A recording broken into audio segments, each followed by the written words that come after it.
So welcome to another episode of Abstracts, where we create some abstract art totally in Photoshop. So you don't need any other files. You don't need any special fonts, anything like that. If you have Photoshop, you can boot it up and make some cool art with us. And we're going to be making a new effect today that has, I warn you, there's a lot of steps. We're going to be playing with a lot of filters. We're going to be doing a lot of manipulation to it. But in the end, the outcome you'll have is a file that you can really just apply any settings you want to it, and you can tweak it, and you can totally make it its own. And I'm going to show you some cool stuff with that. Before we dive into it, though, I'm trying something new. So I went ahead and I created a Patreon account.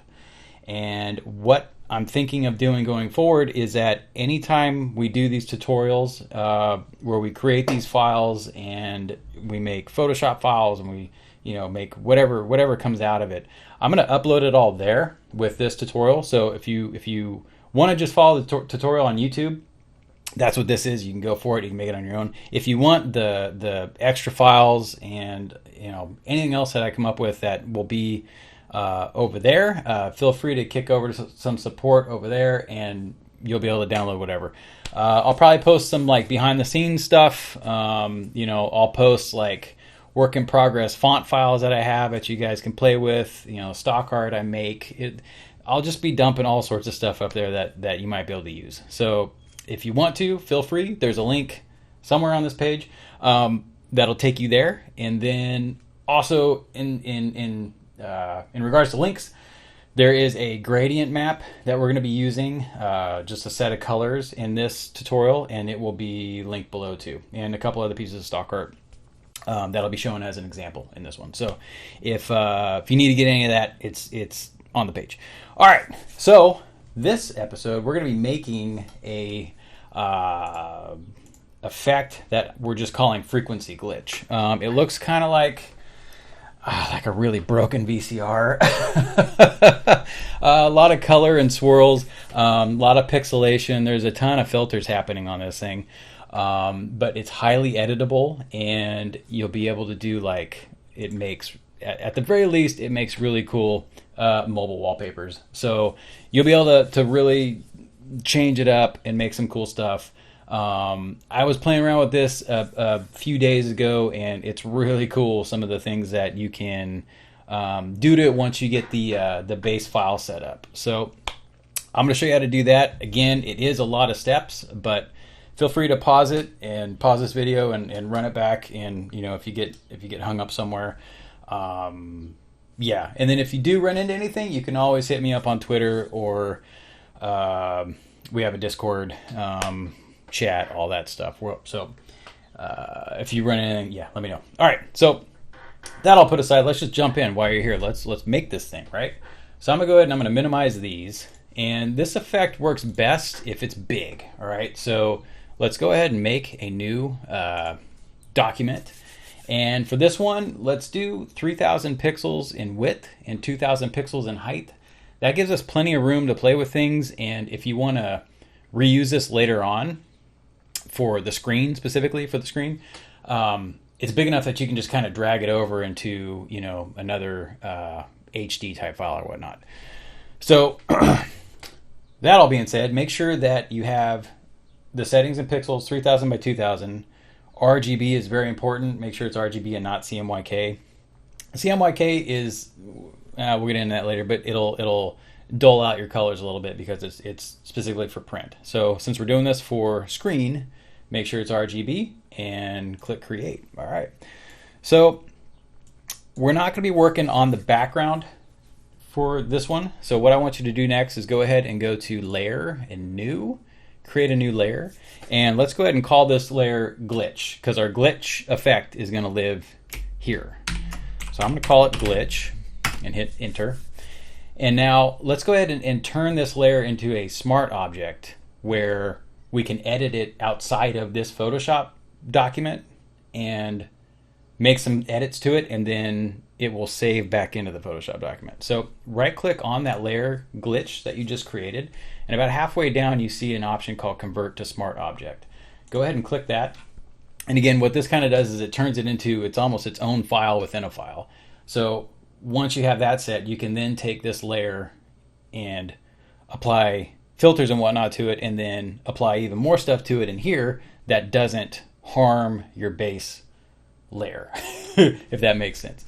So let's go ahead and double click your glitch layer.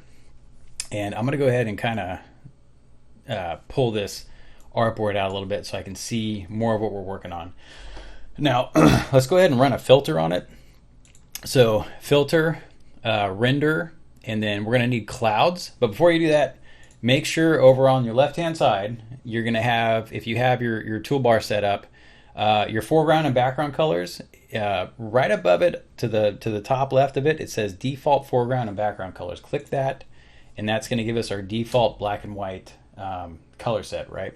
So you want the foreground to be white and the background to be black. So if you click the little arrows to the upper right of it, that just switches out what's foreground and background. So with the foreground with white selected and the background black selected, let's go back up to filter and let's go to render clouds. All right, so we have this spatter of clouds. For this effect though, we want to like magnify in an area. So a real quick way to do that on Windows machine is to go to transform, and the keyboard shortcut for that is Control T. All right, so you're going to see your bounding box come up. And actually, let me zoom out some more because I'm going to show you how scaled in I want to get on this thing. So Control T, and let's go ahead, and I'm going to hold Shift and Alt because I have my settings for scale set up in the traditional way. If you have Photoshop loaded up out of the box, even though there's no more boxes anymore, you may not have to hold Shift. You might have, what I'm trying to do is maintain the aspect ratio as I scale it up. That might already be set. So go ahead and scale your clouds up to about double, maybe even almost triple the size that we were at. And this is where you can start to make this your own, right? So your clouds are going to look different than mine because Adobe will render them differently, totally random every single time. So go ahead and find like a spot in your clouds that render that has a good mixture of some dark spots and a good mixture of some brighter areas, okay? So maybe right about there for me, and I'm going to hit enter. And this is going to be our base for everything, right? Okay, so while we're in here, we've scaled it up. Let's go ahead and do a slight liquify filter to it. So, and by slight, you'll see what I mean, very subtle. So let's go to layer, or filter, sorry, and then go to liquify, all right? And on this, you're gonna see your whole thing, right? You're gonna see the entire, not just the area we scaled into, but the entire piece. So in here, make sure you got a giant brush because our canvas is big, right? 3000 by 2000. So I'm gonna use a brush that's about 3000 pixels, and then the pressure is set to 100 and the density is 50, and then just ever so slightly just kind of give it a little bit of a swirl. I'm just barely clicking and pulling on it, right? I'm not like really holding it down or anything. Very subtle, just to get some action started in this, right? So just kind of have some fun and liquefy it just a little bit. All right, once you have something that's similar to this, click OK. And then it'll render out and you have this. You have kind of like the smudge effect happening to our clouds now. All right, so now that we got that set, let's go ahead and we're going to create an adjustment layer. So go to Layer and go to New Adjustment Layer. And for this one, we want to select Levels. All right, so click on Levels. And for levels, you can give it a name or you don't have to. I'm just going to call it Levels so I remember what this is. So I'm going to click Levels, and you're going to see this adjustment layer pop up on your right-hand side, or if that's where your palette is, you're going to see it at the top of your layer palette. So for here, we're just going to tweak it a little bit just to give it some more contrast in here. So go ahead and if you have the Properties tab open, you should see this pop up. If you don't see the Properties tab, go to Windows, and then Properties is one of the selections here. So with this open, this layer selected, you'll see the levels, right? And all we want to simply do is drag in the left side a little bit inward and drag in the right side a little bit inward into that that waveform, right? So what we did is we're compressing down our grayscale, for lack of a better term. And what it's doing is it's saying, okay, boost those blacks and whites, right? So boost the dark areas, boost the bright areas. All right, so we got that set. And let's go ahead, and what we're going to do is we're going to save this as it is for now. All right, so click Control S or just save, or go to File, Save. And what that does is that will save our smart object. So now when you close the smart object, and you know it's a smart object because you'll see the file name, if you have this shown, will say .psb. All right, your base file is a PSD at the moment. So if you see PSB if you're doing this right now, you'll know which one you're in. So go ahead and close that out. Now we have our glitch layer, and what we want to do here is we want to go ahead and give it a shear effect, right? So go to Filter, and you'll see Distort. We want to use shear, and this is what's going to give more of a waviness feel to it. So probably, for depending on what you want to do, for some reason I like to do just like an S shape, right? So you'll get this dialog box, and you want to pull the top right to the left, and then you'll see it's in a grid, right? So just the one block down, just click on it, and it'll create a new a new point, and then likewise you can just kind of create this S shape, and you'll see in the preview window below it that it's making that that kind of a twirl shape. So click OK. We have this set up. All right, so we're getting closer. The next effect that we want to use on this is we want to do something that's called paint daubs. We've done this before, so go to Filter. We did this before in a couple previous videos, and you go to Filter Gallery, and you get a whole bunch of filters in here you can play with. Now paint daubs lives in the artistic section, so click on paint daubs. Make sure you're in the artistic folder, and what this kind of does is it's almost like it feels like a blur effect. It's like if you're daubing paint basically. So it kind of makes it a little fluffier, smudges it just a hair, but it kind of softens everything. So for this, the default that I always get is brush size 8 and sharpness 7. You can just leave it at that for now, and let's click OK. And you'll see over on the right hand side that we're these filters are piling up as smart filters because our base layer is this smart object. So just to show you real quick what's happening, we're able to apply these filters on this object, but at any time if you double click the thumbnail to the smart object in the layers palette, you'll open up your original, right? And this is gonna really set us up to be able to do a lot of extra things to this down the road, because we always have our base file that is, it's ready to go. So just close that out. The next thing we want to do here is on your glitch layer, let's go ahead and we're going to set a ripple effect. So that's found under Filter and then Distort, and you have Ripple. And ripple's kind of cool. It's almost like a paint style. For now, we're going to set the amount to about 70. It's very subtle. And you'll see what happens after I click OK. It's just kind of, it's going to give it a little more distortion. After this, we're going to go ahead and just hide this layer for now, because we're going to create a paint layer that we're going to use. So go ahead and just hide this layer, and we're going to create a new fill layer. All right, so these hex values should also be somewhere else on the page, so if you want to just copy them and paste them into your color picker, you should be able to do that. So go up to layer, and then new fill layer, and we're going to click solid color. So for here, I'm just going to call this dark gray and click OK, and then you're going to get a color picker box going to come up because it's asking us what do we want to fill this, what color we want to use to fill this layer with. So let's pick a real dark gray, which I have is 0D, 0D, 0D. It's a very dark gray, almost a flat black, and we're going to keep this layer as is, right? So another thing we want to do is let's create another layer on top, and we're going to do a little bit of painting. And this is going to give our overall piece just a little more color to play with once we get going. So again, go to File and New, or I'm sorry, go to Layer and New. My brain is going the wrong direction, and we're going to call this Paint. Okay.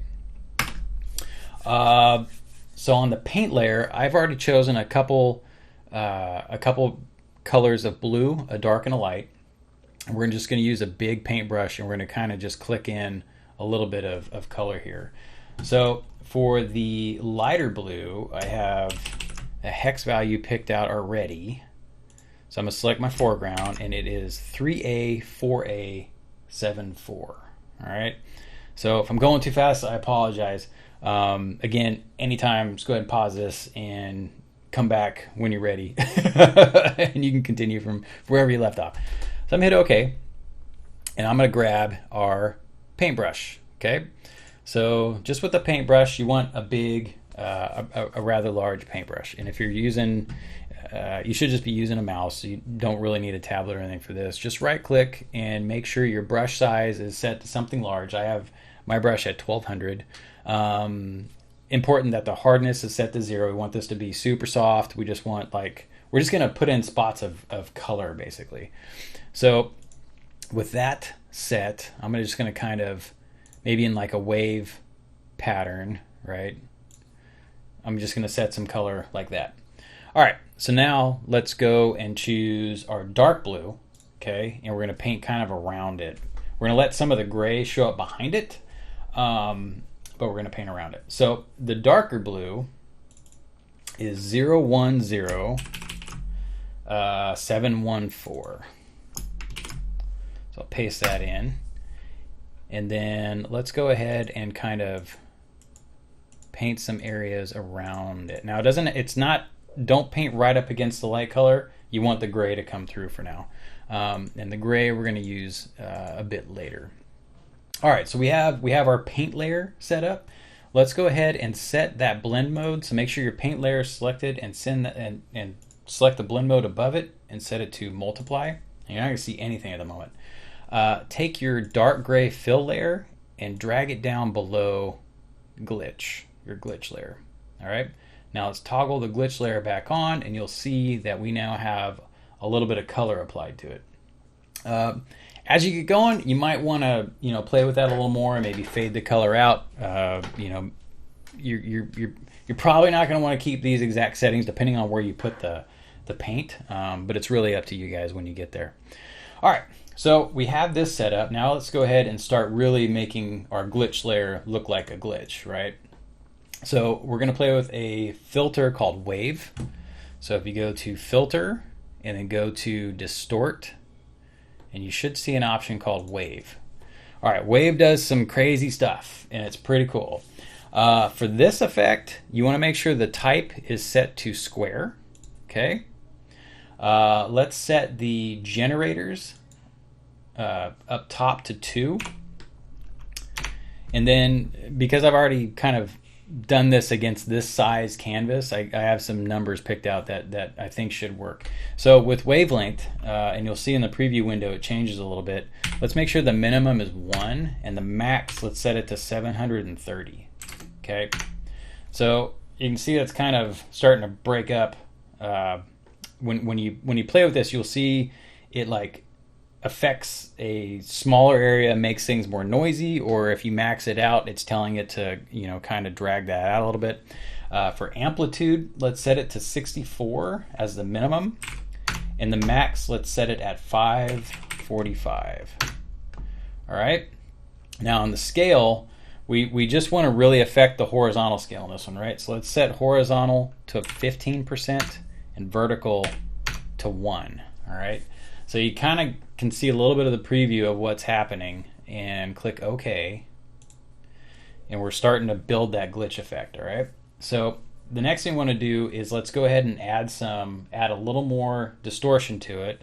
So let's go to Filter and go to Filter Gallery, and then under here it's in the artistic folder. We want to select film grain. Okay, so you see it's going to kind of roughen it up, gives it that, of course, that old school film grain effect. And for here, let's go ahead and set the grain to 4, the highlight area to 0, and intensity, let's turn that sucker all the way up, so leave it at 10, and click OK. All right, so now we have the start of our one layer setup, right? So make sure glitch is selected, and then go to layer, and let's go to duplicate layer. All right, so this one, I'm going to go ahead and call this one glitch vertical, because this layer of glitch, we're going to manipulate the vertical kind of wave that's happening here. So I'm going to click OK. And you'll see that once we created a duplicate, I can't talk. It also duplicated all the filters with it. All right, so you should be able to just click on one of these and edit them, and it'll retain everything else that we have, right? So with glitch vertical picked out, let's double click the wave filter, and you'll get this dialog box that says you're not going to be able to preview it until it's set. That's no big deal. Just click OK. All right, so let's change more settings in here, all right, so we can get a different variation of our glitch layer. Because what we're going to do is we're going to have 3 layers of glitch, and then we're just going to mask areas out. So from one layer to another, they'll all have the same base shape, this S kind of twirl distortion effect. But you know, one layer will have certain areas, certain bands knocked out. The layer below it will have certain bands knocked out. And then you'll be left with this really cool effect. So on glitch 2, let's change the type to sine. Okay, generators, leave it at 2. Now your wavelength, we want 1 and the max 11. Okay, your amplitude set to, let's try 13 and 380. So 380. And then for scale, this is where it's going to really switch up. We're going to basically flip it. So do 1.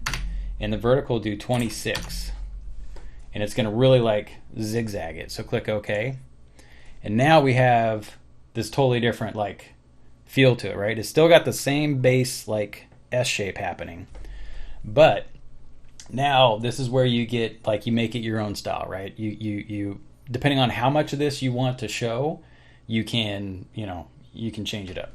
So what I'm going to do is I'm going to take the rectangular selection tool. Okay, and I'm going to select areas that I want to keep. So we're going to mask, we're going to create a layer mask, and well, you'll just see. So I'm going to keep, I like the glitch layer effect the most. So I'm going to use these other 2 layers as kind of a detail on top of that. So for this section, I think I'm going to select a band like this, and then I'm going to hold Shift and select maybe another area down lower, just to kind of give this some variety, right? So of this whole effect, we're only keeping a little bit of it, and you can get like, you definitely don't have to copy what I'm doing. Just select an area that looks cool, like select some cool stripes. Now with this is just my workflow, the way I work on this. When you're doing a layer mask, the quickest way, really, well, it may not be the quickest way, but the way that I just seem to do it is after you make a selection, in your layers palette down towards the bottom right, the 3rd icon from the left says add layer mask. You may not be able to, it's really small on my screen. Click that, and that's going to apply the mask. Okay, so off to the right we have this mask now, and you can see that we only have certain areas of the glitch vertical shining through, right? All right, so let's do this again, but we're going to run another variation on glitch, on the glitch layer, and do a 3rd layer, right? So come back down here to glitch and go to layer, duplicate layer, and we're going to call this one glitch. I'm going to call it pixelate, Pixelate. Hit OK, and let's drag this one to the top, okay, above all our other glitch layers. Okay, so we have glitch. Now on this one, again, it duplicated all of the effects, all the layer effects and filters we've been applying to this. Sorry, not layer effects. It's duplicated all of the filters that we've been applying to this smart object. All right, so let's go ahead and turn off wave, because this effect we don't want wave to show through, but instead we're going to pixelate it. So what we want to do here is let's go to filter. All right, go to pixelate, and we're going to choose mosaic. Mosaic is the one we want. All right, so something that you might want to do here to set this up, just to be cleaner, just the way this file is organized. Well, not organized, but the way we're affecting and rendering these pixels is we've set our canvas 3000 by 2000, right? So for cell size here, it might be cool to set it in, in I can't think, in like fives, right? I can't think. So for here, I've got 15. So you could set 5, 10, 15, 20, because later on that you can get much more like cleaner on this glitch effect. So I'll show you when we get there. But or multiples of 5. That's the word I'm looking for. Multiples. So for this one, I've set cell size at 15, and I'm just going to hit OK. And we're going to do the same thing that we did before. We're gonna make bands of this effect to overlay on our other two glitch effects. All right. So for here, go ahead and select maybe some narrower bands, and then because we have multiples, what you could do, this you don't have to this, you can just select bands, but if you want to, see how we have our cell size and we have hard edges where the cells stop and start. If you want like a really clean effect, select those cells, right? So select 30 pixels tall cells, or 60 pixels tall cells, or just a multiple of 5, and that will get a really clean glitch effect. For now, we're just going to kind of run through it, but if you want to do something like that, that'll give it just an extra crispiness feel to it. But for now, I'm going to go ahead and I'm just going to select some narrower bands. And maybe do a lot of them. So I have my main glitch layer is in the middle, and I want some of these to be right on top of that layer. So just pick some stripes.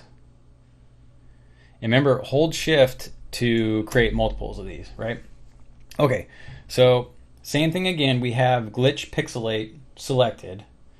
Come back down to third icon from the left, you'll see layer mask. Add a layer mask, so go ahead and click that. And now we have these different little sections of detail, and see how it's kind of breaking apart the our base glitch smart object.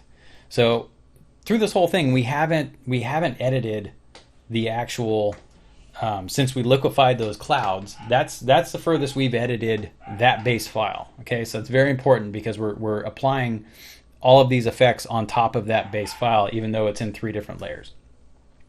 Okay, so now we have our distortion effect set up. Let's go ahead and apply some color to glitch, right?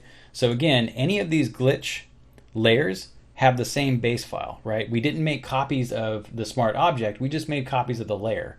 So now if I select any of these glitch smart objects, it'll open up the same base clouds we have, right? Okay, so in here, let's go ahead, and I have my levels layer selected. Let's go up to layer, and we're going to go to new adjustment layer, and we're going to pick gradient map. Okay, and this one you just leave a name, it doesn't matter. I already have some colors picked out, and again, they're linked below. They'll take you to Adobe's color palette site, and you should be able to go there. So clicking this, it's picking up some default colors I already had from some previous thing. You'll see if you have your properties window open, you'll see up top it's applying a gradient map. So click on that, and we have some colors picked out we're going to use. So the furthest left color, which is location 0, let's leave that at just a black, right? So your hex value is all zeros for that one. Click OK. Now for the rightmost value, let's make that white. Okay, so your location is at 100%, so you have 0%, 100%, right? So for that color, we're going to select white.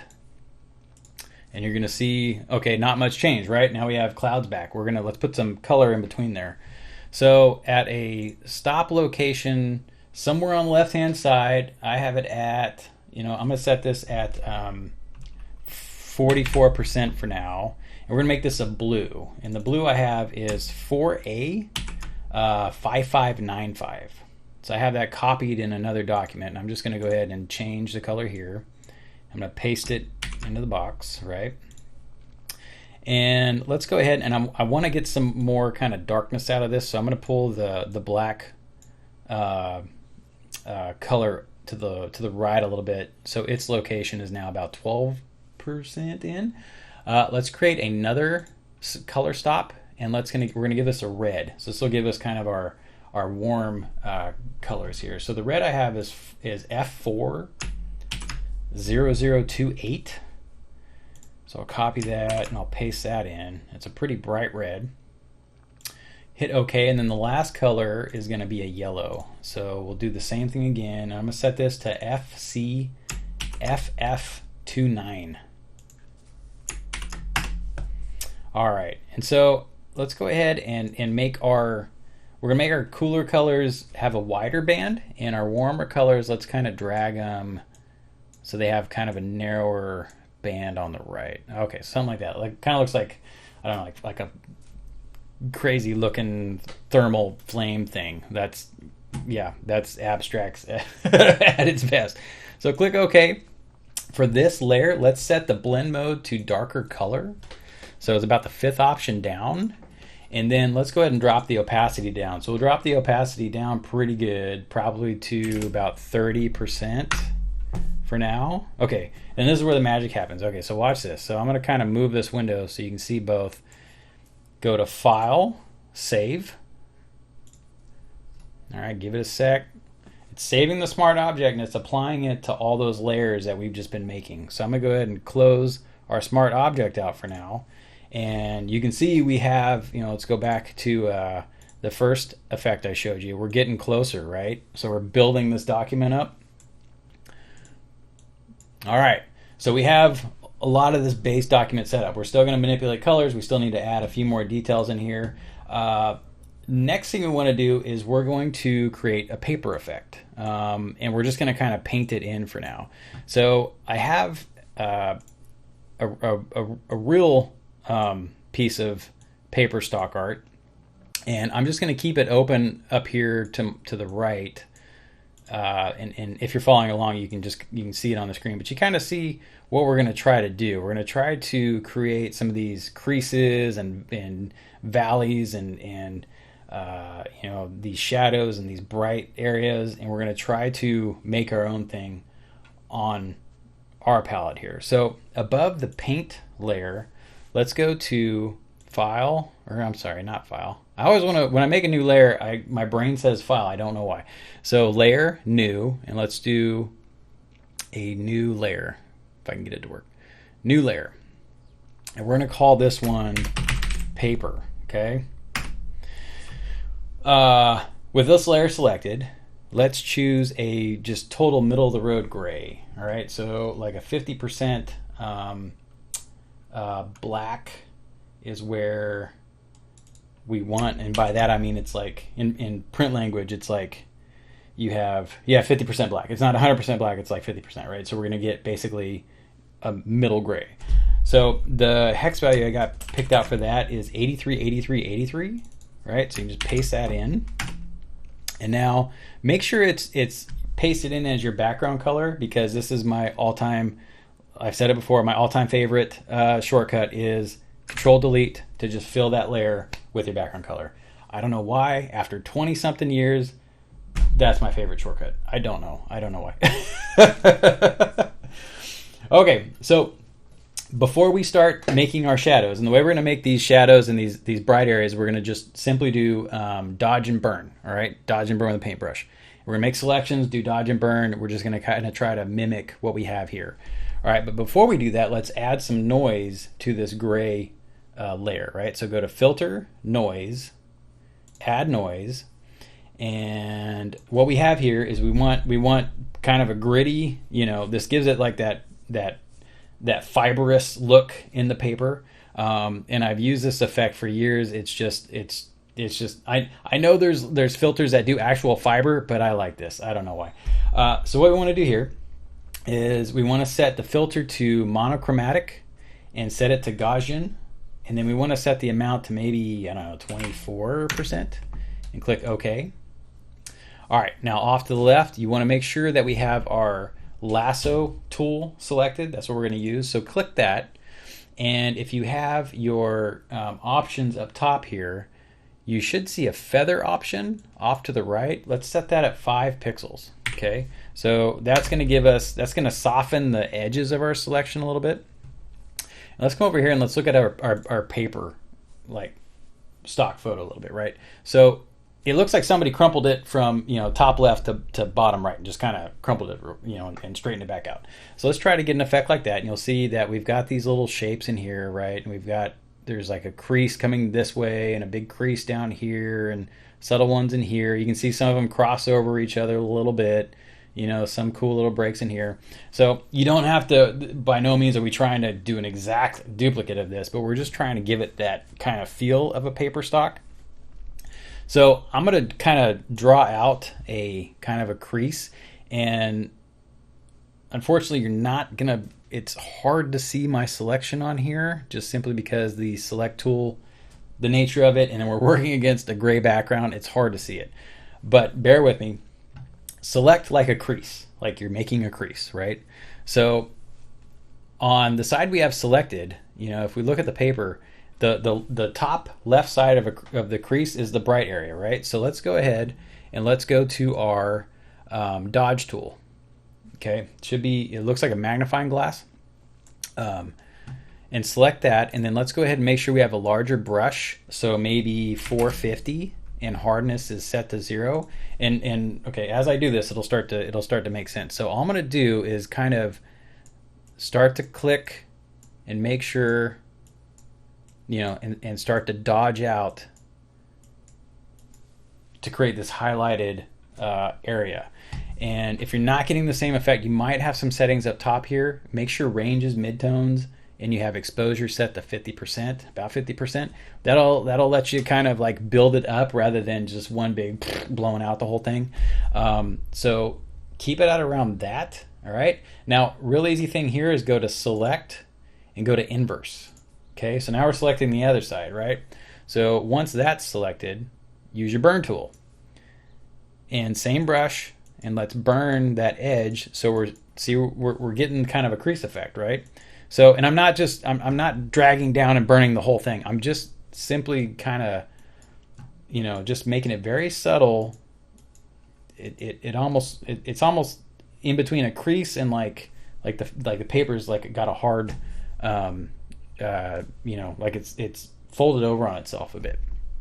So once you have something like that set up, deselect, and you'll start to see how we have kind of a crease effect. All right. So now let's do this a bunch more. I'm going to kind of just run through it quickly and just kind of talk through it as I work on it. Right. So making another selection. Let's go ahead and burn that area. Right. And sometimes maybe the inverse, I don't want to use dodge. Right. Maybe some places I do, maybe I don't. This area I can kind of overlap a little bit, and you can see we're just kind of we're just mimicking. If I can pick the right tool, we're just kind of mimicking paper. Okay, and again, it's very subtle. This is just going to apply texture to this whole effect that we're doing. Okay, so maybe on this one I'll select inverse. Right, select inverse. Go back to my dodge tool, and I'll give that crease. Imagine the light source is hitting this paper from top left, and so if it's a fold, it's going to get top left. And now maybe just for giggles, I'm going to do another crease the opposite direction and cut across all of it, right? So let's do this. And you can spend a lot of time on this, okay? It's really like, it's up to you. I'm going to do it enough to make this effect, but we're kind of rushing through it. And then I'll select inverse and go back to dodge, right? Kind of hit that, make that bright spot a little bit. Maybe over here, I don't go past this crease a little bit. All right, maybe a little bit down here. All right, so we have our own subtle paper effect, right? So I'm gonna go ahead and I'm gonna minimize this, and we have our paper effect. Now, the magic here is setting the blend mode. So we have the paper effect. Let's set the blend mode to soft light. Come down to soft light, and there we go. We're starting to get that glitch effect is almost done. Actually, we're getting close. The last thing I want to do, this is where you can really kind of tweak it some more, is for this one we're going to apply another adjustment layer over it. So for here, now that we have paper selected, let's go ahead and do a new adjustment layer. We're going to do curves again. So layer, new adjustment layer, and do curves. I'm sorry, we did levels last time. We're doing curves this time. So for curves, you can just leave the name. Okay. Now you're going to get this kind of 45-degree angle line graph thing. We're just simply going to kind of maybe on the bottom, just very, very little, just kind of pull it over. And what that's going to do is our shadow areas is going to darken it up a little bit. See how it's slowly, like, in a sense, it's darkening it, but it's making some areas a little more saturated. And there we go. So I'm going to go ahead and I'm going to save this before I lose it. I'll just leave it untitled for now. And that's about our effect for the moment. All right. So this is the base file. Now you can go to town. Once you get everything set up, okay, now you can do some fun stuff. So maybe you want to boost the colors a bit more, right? So double click your glitch layer, okay, and maybe play with the gradient map. If you want something like much more bold, right, maybe turn the opacity back up. Let's try 55, and I'm gonna hit save. And watch what happens to the bottom, to your base document. It's applying this to every single instance of glitch that we've made, right?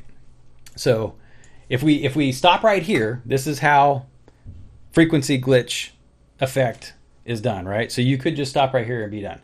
Now the part that's really cool, like I just showed you, we opened up, you know, we have our base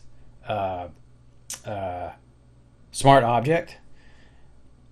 Try dumping in other stuff, right? So if you have if you're looking at this on Patreon, you'll also see that I have a couple of sample photos in here, just to give you an idea. So say this is a photo I shot of just a little molded kind of gemstone thing I have, right? So who knows? Let's do Control A. I'm gonna select this whole thing, Control C, right?